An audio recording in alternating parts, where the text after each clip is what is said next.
কয়েকটা কাজ আমি বলি। প্রথম কাজ হচ্ছে নিয়াত করতে হবে যে এই রমাজানটাতে আমি আমার সমস্ত গুনাহ মাফ করানোর চেষ্টা করব। কে জানে এটা আমাদের শেষ রমাদান হতে পারে, আল্লাহ না করুক। আমরা দোয়া করি আল্লাহ পাক আমাদেরকে বেশি বেশি রমাদান দান করুক, বেশি বেশি লাইলাতুল কদর দান করুক। আপনি রমাদান মাসের বাজার এই শাবান মাসে করে ফেলার চেষ্টা করেন, পারলে ঈদের শপিংটাও করে ফেলার চেষ্টা করেন। রমজান মাসে বেশি বাইরে যাবেন এবং টাকা পয়সা নিয়ে গিয়ে স্ত্রী সন্তানের হাতে দিয়ে দিবেন না, যাও বাইরে গিয়ে মার্কেটিং করে আস, এই ভুলটা করতে যান। আসেন, এটা করার পর ঈদের যে শপিংটার কথা বলছি, এটা এই কারণে বলছি, লাস্টের দশকে আমরা ঈদের শপিং এ বেশি ব্যস্ত থাকি, এতে করে লাইলাতুল কদরটা আমরা হারিয়ে ফেলি। লাস্টের দশক আমরা হয় ইতিকাফ করবো, না হলে বাসায় নামাজ পড়বো, পরিবার বর্গকে নিয়ে রাত জাগবো। পারা যাবে ইনশাআল্লাহ? যে রমজান মাসে সিনেমা দেখেছে, সিনেমা শুটিং করেছে, পর্নোগ্রাফি দেখেছে, সুদ খেয়েছে, শিরক করেছে, বেদাত করেছে, হারাম খেয়েছে, এর জন্য ঈদের খুশি? মানুষকে ঠকিয়েছে, ব্যবসায় মাল কম দিয়েছে, পণ্য মজুত করেছে, ইচ্ছা করে দ্রব্যের দাম বাড়িয়েছে, সরকারকে বিব্রত করেছে, জনগণকে দুর্ভিক্ষের দিকে ঠেলে দিয়েছে, এর জন্য ঈদের খুশি? কখনো না। ঈদের খুশি তাদের জন্য যারা আত্মশুদ্ধি অর্জন করতে পেরেছে। আল্লাহ পাক বোঝার তৌফিক দান করুন, আমিন। এবার প্র্যাকটিক্যালি যাবেন, সেহরি করবেন। সাহরির মধ্যে বারাকা আছে, সাহরি না করে রোজা রাখাটা উচিত না। সাহরির মধ্যে বারাকা আছে, একটা খেজুর হোক, এক গ্লাস পানি হোক, আপনি সাহরি করবেন, এর মধ্যে বারাকা আছে। এবং সাহরির সময় এমন ভাবে খাবেন না যে এটা আপনার জীবনের শেষ খাওয়া। কথা বুঝতে পারছেন? এত বেশি আইটেম করতে যায় না, এত বেশি ভোগবিলাসী হয়ে গেলে রোজার আধ্যাত্মিকত্ব থাকবে না। সেহরিতে অল্প খান, যদি খেতে হয় পেটের 3 ভাগের 1 ভাগ খান, 1 ভাগ ফাঁকা রাখেন, 1 ভাগ আপনি পানি দিয়ে পূর্ণ করেন। এখনকার কিছু তথাকথিত আশেকে রসুলের মতো হতে যায় না, যাদের ভুঁড়ির জ্বালায় চেয়ারে বসতে পারে না, এই কাজ করতে যায় না। আসেন, সাহরির পরে রোজা রেখেছেন, 5 ওয়াক্ত নামাজ জামাতে পড়ার চেষ্টা করেন। খুব সিম্পল জিনিস, খুব বেশি কিছু দরকার নেই আমাদের। 5 ওয়াক্ত নামাজ আপনি জামাতে পড়ার চেষ্টা করেন। এটা মনে রাখলে পরে দেখবেন ইনশাআল্লাহ তাআলা আপনি আল্লাহকে পাচ্ছেন, আল্লাহর মারিফত পাচ্ছেন। খাচ্ছি না, আল্লাহর ভয় না? পানি পান করছি না, স্ত্রী সহবাস করছি না, কার ভয়ে? আল্লাহর ভয় না?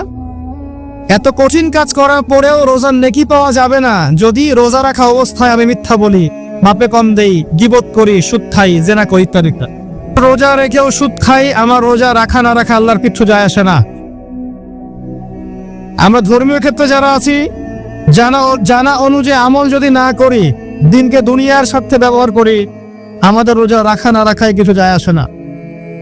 আমরা যদি মিথ্যা বলি, অন্যের গীবত করি, অশ্লীল কাজ করি, গার্লফ্রেন্ডের সাথে সময় কাটাই, ওর সাথে কফি খেতে যাই, ডেটিং করতে যাই, এই যে ফেসবুকের মাধ্যমে চ্যাটিংয়ে প্রেম করি, ইউটিউবে অশ্লীল ভিডিও দেখি, পর্নোগ্রাফি দেখি, ইত্যাদি ইত্যাদি, এইসব রোজা রাখা না রাখা আল্লাহর কিচ্ছু যায় আসে। রোজা রাখা অবস্থায় আপনি বেশি বেশি জিকির করবেন। কি করবেন? সুবহানাল্লাহ পড়বেন, আলহামদুলিল্লাহ পড়বেন, আল্লাহু আকবার পড়বেন, লা ইলাহা ইল্লাল্লাহ পড়বেন, লা হাওলা ওয়ালা কুওয়াতা ইল্লা বিল্লাহ পড়বেন হাসবিয়াল্লাহু ওয়া নি'মাল ওয়াকিল, সুবহানাল্লাহি ওয়া বিহামদিহি, সুবহানাল্লাহিল আযীম, সুবহানাল্লাহিল আযীম ওয়া বিহামদিহি পড়বেন, আস্তাগফিরুল্লাহ ওয়া আতুবু ইলাইহি, আস্তাগফিরুল্লাহ ওয়া আতুবু ইলাইহি পড়বেন, লা ইলাহা ইল্লাল্লাহ ওয়াহদাহু লা শারীকা লাহু, লাহুল মুলকু ওয়া লাহুল হামদু ওয়া হুয়া আল জাগ্রত করুন, আমিন। একটা কাজে কথা বলবো, নরমালি আমরা ফরজগুলোতে বেশি ফোকাস করি, ফরজ ওয়াজিবে। রমজান মাসে সুন্নত মুস্তাহাবেও ফোকাস করতে হয়। রমাদানে একটা নফল আপনাকে ফরজের নেকি দিয়ে দিবে ইনশাআল্লাহ, রমাদানে একটা সুন্নাহ আপনাকে ফরজের নেকি দিবে ইনশাআল্লাহ। রমজান মাসে শুধু ফরজ নয়, একটু সুন্নাহ সালাতগুলো, নফল সালাতগুলো একটু বেশি বেশি পড়ার চেষ্টা করি, আল্লাহ পাক তৌফিক দেন। স্পেশালি একটা কাজ করার চেষ্টা করতে পারি, ওযু যখন ভেঙে যায়, টয়লেট করলেন, ওযু ভেঙে গেল, সাথে সাথে নাজিল হচ্ছে কুল হুয়াল্লাহু আহাদ। ওই বেলাল রাদিয়াল্লাহু আনহুকে নবী সাল্লাল্লাহু আলাইহি ওয়াসাল্লাম বলছেন, যখনই জান্নাতে যাই তোমার পায়ের আওয়াজ শুনি, তুমি কি এমন আমল করো যার কারণে এই মর্যাদা তোমার? বেলাল রাদিয়াল্লাহু আনহু বলছেন, আমি তো স্পেশাল তেমন কোনো আমল করি না, আপনারা যা করেন আমিও তাই করি, তবে আমার যখনই ওযু ভেঙে যায় আমি ওযু করি, আর আমি ওই ওযু দিয়ে 2 রাকাত নামাজ পড়ি। এটাকে তাহিয়াতুল ওযুর নামাজ বলে। রমজান মাসে করার চেষ্টা করি, আল্লাহ পাক তৌফিক দান করুন। আমরা অনেকে মসজিদে যাই, ধাপ করে বসে পড়ি না এই কাজটা? মসজিদে গিয়েছি, ধাপ করে আগে বসে পড়ি। মসজিদে গিয়ে 2 রাকাত নামাজ পড়ে বসা সুন্নত। মিনিমাম 2 রাকাত নামাজ পড়ে বসলে আপনি তাহিয়াতুল মসজিদের নেকি অর্জন করলেন, মসজিদের হকটা আদায় করলেন। ওই জায়গা আপনার জন্য সেজদার সাক্ষী থাকলো, কিয়ামতের মাঠে আপনার পক্ষে সাক্ষী দেবে ইনশাআল্লাহ। এই সুন্নাহগুলো আমরা চর্চা করার চেষ্টা করি রমজান মাসে দাড়িটা ছেড়ে দেন। এটা একমাত্র ভিজিবল সুন্নাত, দৃশ্যমান সুন্নাত, যেটা আপনার সাথে কবরে যাবে। যখন কাফন দেয়া হবে তখন দেখা যাবে না আমার সাথে আর কোন কোন সুন্নাহ আছে, এই একটা সুন্নতই দেখা যাবে আমার সাথে কবরে যাচ্ছে। কথা কি বুঝতে পারছেন? আর এটাকে আমরা এখন যত পারি মেয়ে হওয়ার চেষ্টা করছি। নবীজি বলেছিলেন শেষ জামানায় ছেলেরা মেয়েদের পোশাক করবে আর মেয়েরা ছেলেদের পোশাক করবে। দেখুন মেয়েরা এখন ফর্মাল পোশাক করছে, জিন্সের গেঞ্জি পরে ঘুরছে, আর ছেলেরা ক্লিন শেভ, ছেলেরা মেয়েদের মতো গাল বানাচ্ছে। আর কোন সাইনের জন্য অপেক্ষা করছেন? নবীজি বলেছিলেন উঁচু উঁচু বিল্ডিং নির্মাণের প্রতিযোগিতা করা হবে। একবার এয়ারে ঢাকার কাছাকাছি আসবেন, এয়ারে তো সফর করেছেন আপনারা অনেকেই, যখন এয়ার ফ্লাই করে, টেক অফ করে বা ল্যান্ড করে, তখন ঢাকার কাছাকাছি, তখন উপর থেকে আপনি ঢাকাকে দেখবেন। কেন বলেছি this is the city of Akhiruzzaman? কেন বলেছে? নবীজি বলেছেন কিয়ামতের 2টা মেজর সাইন, 2টার মধ্যে একটা হচ্ছে আনতারাল হুফাতাল আওরাতাল আলাতা রিয়াশা ইয়াতাতাওয়ালুনা ফিল বুনিয়ান। যখন সমাজের দরিদ্র শ্রেণীর মানুষেরা, যাদের পায়ে স্যান্ডেল ছিল না, গায়ে কাপড় ছিল না, এরা উঁচু উঁচু বিল্ডিং নির্মাণের প্রতিযোগিতা করতে থাকবে, ফান্তাজিরিস সাআ, তখন কিয়ামতের অপেক্ষা করতে থাকবে। আজকে থেকে 100 বছর আগে ছিল এগুলা? 200 বছর আগে ছিল? সুবহানাল্লাহ। আর কোন সাইনের জন্য অপেক্ষা করছেন? তিনি বলেছেন শেষ জামানায় women will dressed but still they will be naked. মহিলারা কাপড় পরবে, তারপরেও তারা নগ্ন থাকবে। আপনি ঢাকার শপিং মলে যান, আপনি দেখেন। আর কোন সাইনের জন্য অপেক্ষা করছেন? শুধু ঢাকা কেন, গ্রামগঞ্জে ছড়িয়ে পড়েছে এগুলো, এখন গ্রামেও ছড়িয়ে পড়েছে। গ্রামে আরো বেশি দেখা গেছে মাশাআল্লাহ। গ্রামে গিয়ে আমরা হতভাগ, সুবহানাল্লাহ। গ্রামের মেয়ে ঢাকা শহরের মেয়েকে পার করে ফেলেছে। বাদ দেন, ওদিকে না যাই, ডিফারেন্ট টপিক। আমরা রমাদান মাসের সুন্নাহগুলো আমল করার চেষ্টা করি। তাহিয়াতুল মসজিদ আমল করার চেষ্টা করেন, তাহিয়াতুল ওযু আমল করার চেষ্টা করেন, বেশি বেশি জিকির করেন। এবার আসেন রমাদানে যাকাত হিসাব করবেন। যাকাত, আপনার যাকাত হিসাব করেন, কত টাকা যাকাত এসেছে। যাকাতের নিসাব জানেন তো? এটাই কারণ কোরআন কখন নাজিল হলো? যখন সমাজে সুদ আছে, মদ আছে, জেনা আছে, ব্যভিচার আছে, শিরক আছে, এরকম সমাজে প্রথম কি নাজিল হলো? পড়ো। প্রথমে নাজিল হয়নি শিরক করো না, প্রথমে নাজিল হয়নি যে সুদ খেও না, প্রথম আয়াত এটা ছিল না জেনা করো না, প্রথম আয়াত এটাও ছিল না মূর্তি পূজা করো না। হ্যাঁ, প্রথম আয়াত কি? ইকরা, পড়ুন। আল্লাহ পাক বুঝাতে চাচ্ছেন সমাজের জাহিলিয়াতকে দূর করতে হলে লেখাপড়ার কোনো বিকল্প নাই, এবং সেই পড়াশোনাটা হতে হবে আল্লাহর ওহীর আলোকে। যে ওহীটা আল্লাহ পাক নাজিল করেছেন এর বেসিসে আপনাকে পড়াশোনা করতে হবে। এই জ্ঞানটা দিয়ে আপনি সমাজ সংস্কার করতে পারবেন ইনশাআল্লাহ তাআলা। এর সাথে উপকারী জ্ঞানগুলো কি নিব না? অবশ্যই নিব। ওহীর জ্ঞানের সাথে, কোরআন সুন্নাহর জ্ঞানের সাথে আমি ইতিহাসের জ্ঞান নিব, আমি পলিটিক্যাল সায়েন্সের জ্ঞান নিব, আমি দর্শনের জ্ঞান নিব, জিওপলিটিক্সের জ্ঞান নিব, প্রয়োজন আমি সায়েন্সের জ্ঞান নিব, আমি কমার্সের জ্ঞান নিব, আর্টসের জ্ঞান নিব, মেডিকেল সায়েন্স পড়বো, ইঞ্জিনিয়ারিং পড়বো, সবই করব। কিন্তু বেসিকটা কি হবে? কোরআন, সুন্নাহ, ইসলাম। এরপর আপনি ডাক্তার হন, ইঞ্জিনিয়ার হন, পলিটিশিয়ান হন, সামাজিক নেতা হন, প্রশাসনের ক্যাডার হন, আপনার জন্য মোবারকবাদ। আপনি যেখানেই যাবেন সেখানেই বরকত ছড়াবেন ইনশাআল্লাহ। যে পলিটিশিয়ানের ভিতরে তাকওয়া আছে তার দ্বারা দুর্নীতি সম্ভব না। যে প্রশাসনের কর্মকর্তার ভিতরে তাকওয়া আছে সে ঘুষ নিতে পারবে না, দুর্নীতি করতে পারবে না। যে আলেমের ভিতরে তাকওয়া আছে সে দিনকে দুনিয়ার বিনিময়ে বিক্রি করবে না। যে ডক্টরের ভিতরে তাকওয়া আছে সে ডাক্তার হবে, কসাই হবে না।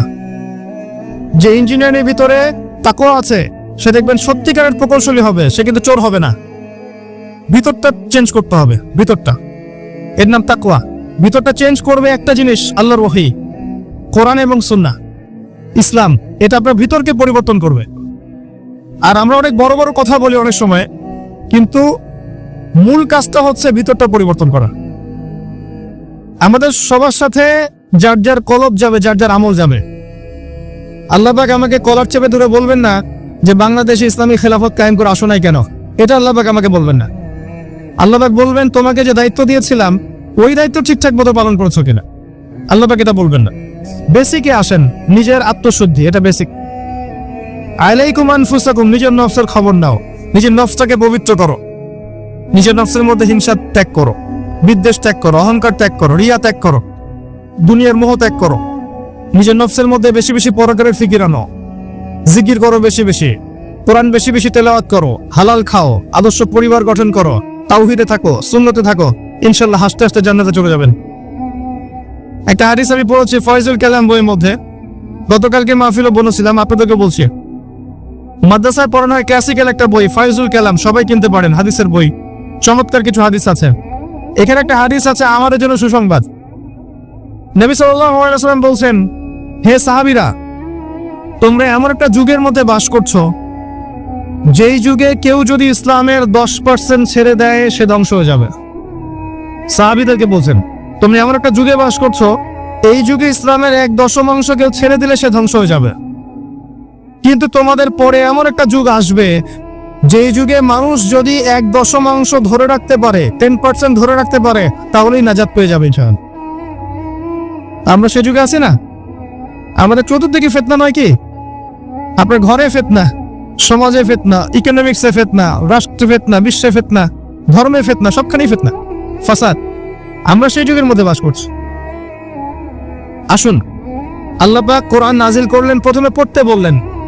তার মানে আল কোরআন এবং সুন্নাহ এগুলোকে পড়া শিখতে হবে। বড় বড় স্বপ্ন দেখার আগে আমাদেরকে বেসিক ঠিক করতে হবে, পড়াশোনা করতে হবে। আল্লাহ পাক আমাদের যুব সমাজকে পড়াশোনা করার তৌফিক দান করুন। রমাদান মাসে এটা নাজিল হয়েছে। আল্লাহ পাক সূরা বাকারায় বলছেন, শাহরু রমাদানাল্লাযী উনজিলা ফীহিল কুরআন। রমাদান সেই মাস যেই মাসে কোরআন নাজিল করা হয়েছে। কি জন্য নাজিল করা হয়েছে? হুদাল লিন-নাস। এই কোরআন হচ্ছে মানব জাতির জন্য হেদায়েত, নট অনলি ফর মুসলিমস। এটা শুধু মুসলিমসদের জন্য হেদায়েত নয়, হুদাল লিন-নাস, পুরো মানব জাতির জন্য হেদায়েত। কোরআনে ইহুদির জন্য হেদায়েত আছে, খ্রিস্টানের জন্য আছে, অমুসলিম হিন্দুদের জন্য আছে, সবার জন্য কোরআন। এটা সাম্প্রদায়িক কোনো কিতাব নয়, এটা টোটালি অসাম্প্রদায়িক একটা বই। আল কোরআন যে কেউ পড়তে পারে। এটা কারো পৈতৃক সম্পত্তি নয় যে একটা শ্রেণীর মানুষই পড়বে বাকিরা পড়বে না, সবাই পড়বে ইনশাআল্লাহ তাআলা। এটা আল্লাহর কিতাব, আল্লাহর কালাম। হুদাল লিন-নাস ওয়া বাইয়িনাতিন মিনাল হুদা। এটা হচ্ছে সত্য মিথ্যার মানদণ্ড, বাইয়িনাত, সুস্পষ্ট মানদণ্ড। আর কি ওয়াল ফুরকান, প্রমাণ, হুজ্জাত, দলিল। এটা আল্লাহ পাক কোরআন সম্পর্কে বলছেন। আরেকটা জায়গায় চলে যাই, চলেন সূরা নাহল 1-89 নম্বর আয়াতে চলে যান। আল্লাহ পাক বলছেন, ওয়া নাযালনা আলাইকাল কিতাব। হে নবী, আমি আপনার প্রতি এমন একটা কিতাব নাজিল করেছি, অর্থাৎ আল কোরআন। ওয়া নাযালনা আলাইকাল কিতাব তিবয়ানান লিকুল্লি শাই, যেই কিতাবটা প্রত্যেকটা বিষয়ের ব্যাখ্যা। আপনি কি আমার কথা শুনতে পারলেন? আল্লাহ বলছেন কোরআন প্রত্যেকটা বিষয়ের ব্যাখ্যা। আপনার ব্যক্তি জীবন এখানে আছে, আপনার ব্যবসায়িক জীবন এখানে আছে, অর্থনৈতিক জীবন এখানে আছে, পারিবারিক জীবন এখানে আছে, সামাজিক লাইফ এখানে আছে, সবকিছু আছে। তিবিয়ানান লিকুল্লি শাই, প্রত্যেকটা বিষয়ের ব্যাখ্যা এখানে আছে। তিবিয়ানান লিকুল্লি শাই ওয়া হুদা ওয়া রাহমাতান ওয়া বুশরা লিল মুসলিমিন। এই কোরআন হচ্ছে হেদায়েত এবং রহমত, দয়া। ওয়া বুশরা লিল মুসলিমিন, মুসলিমদের জন্য সুসংবাদ। এই কোরআন শুরুতে আছে আলিফ লাম মিম যালিকাল কিতাব লা রাইবা ফিহি। এটা এমন একটা কিতাব যে কিতাবের মধ্যে কোনো সন্দেহ নাই। কোন লেখক বলতে পারে আমার বইয়ের মধ্যে কোনো সন্দেহ? কোনোদিনও আমি বলি নাই কোরআন তেলাওয়াত করলে নাকি হবে না। এই যে কাটছাট ভিডিও দেখলে আলেম ওলামাও ভুল মেসেজ পায়, এবং দেখা যায় একজন বরেণ্য আলেম হয়েও ভুল কথা বলতে শুরু করে। এজন্যই বলি এর ক্ষতিকর দিক কত।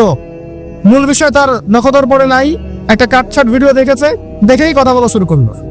কিন্তু সে আলেম, তার জানা উচিত কাফা বিল মারই কাযিবান ওয়া হুয়া ইয়াকুল কুল্লামা সামিআ। একজন মানুষের জন্য মিথ্যাবাদী হওয়ার জন্য এতটুকু যথেষ্ট, যা শুনলাম যাচাই বাছাই না করেই প্রচার করলাম। ইয়া আইয়ুহাল্লাযীনা আমানু ইন জাআকুম ফাসিকুম বিনাবাইন ফাতাবায়ানু, কোন ফাসিক যদি কোনো খবর নিয়ে আসে সেটা আগে তথ্য যাচাই করো, তারপরে কথা বল। ইজতানিবু কাসীরাম মিনাজ যন, বেশি বেশি অনুমান থেকে বেঁচে থাকো। ইন্না বা'দা যন্নি ইসম, এগুলো আমরাই বলে যাচ্ছি এখন। আমি বলছি বারবার, স্পষ্ট করে বলছি, কোরআন তেলাওয়াত করলে প্রত্যেক হরফে 10টা করে নেকি হবে, এবং কোরআন তেলাওয়াত করলে আপনার জীবনে বরকত আসবে, রিজিকে হায়াতে বরকত আসবে, আপনার কলবে আল্লাহ নূর আসবে ইনশাআল্লাহ তাআলা। কোরআন আপনার পক্ষে সাক্ষী দিবে, আপনার পক্ষে দলিল হবে, হুজ্জা হবে ইনশাআল্লাহ। প্রত্যেক হরফে 10 নাকি।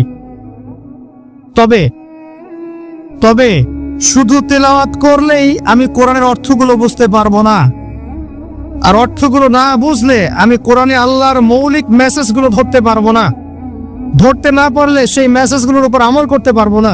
এই কারণে কোরআনের অর্থটা বোঝা জরুরি, এর ভাষা শেখা জরুরি, কারণ আদেশ নিষেধ আমাকে মানতে যেতে হবে। এবং কোরআন গবেষণা করতে হলে অবশ্যই অর্থ জানতে হবে, ভাষা শিখতে হবে, এর তাদাব্বুর তাফাক্কুরে ডুবে যেতে হবে, যেটা শুধুমাত্র তেলাওয়াত করা সম্ভব নয়। এটা বোঝাতে চাইছে। এর চেয়ে পরিষ্কার করে কি বলতে পারি বলেন?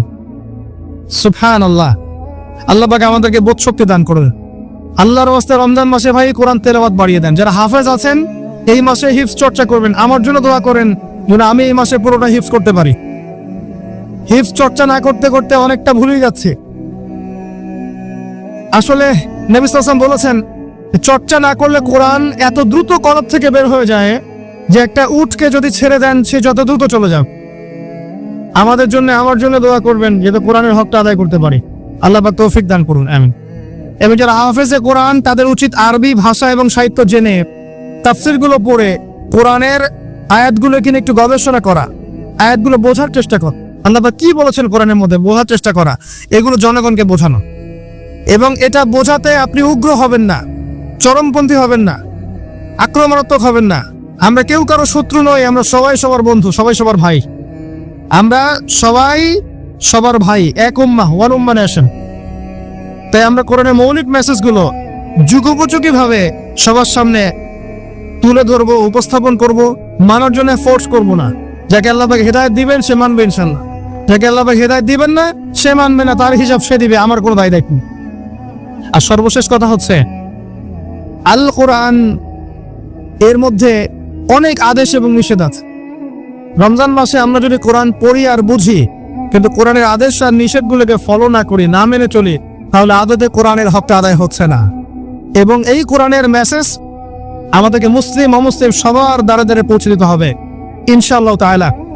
যেভাবে কোরআনের দাওয়াতের ফলে, হাদিসের দাওয়াতের ফলে নবী সাল্লাল্লাহু আলাইহি ওয়াসাল্লাম আইয়ামে জাহিলিয়াতের সেই জাহিলিয়াতকে দূর করে আলোকিত সমাজ প্রতিষ্ঠা করেছিলেন, ইনশাআল্লাহ এখন আদৌ সম্ভব এই কোরআন সুন্নাহর দাওয়াতকে দিয়ে আজকের সমাজে চলমান জাহিলিয়াতগুলোকে দূর করে আলোকিত বাংলাদেশ প্রতিষ্ঠা করা। আল্লাহ পাক আমাদেরকে তৌফিক দান করুন, আমিন।